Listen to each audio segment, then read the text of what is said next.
কোথায় গেলি মা? এদিকে একটু আয়। আমায় ডাকছো বাবা? হ্যাঁ মা, আয়, এদিকে আয়। এই দেখ আমার মেয়ে তনয়া। তনয়া, ইনি তোমার অমরেশ আঙ্কেল, আমার ছোটবেলার বন্ধু।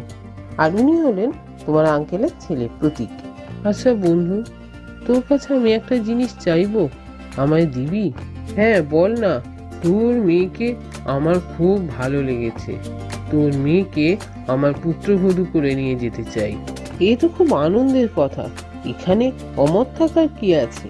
কখনোই নয় বাবা। আমি এত সুন্দরী হয়ে লাস্টে বিয়ে করব কিনা ওই তালপাতা সেপাইকে?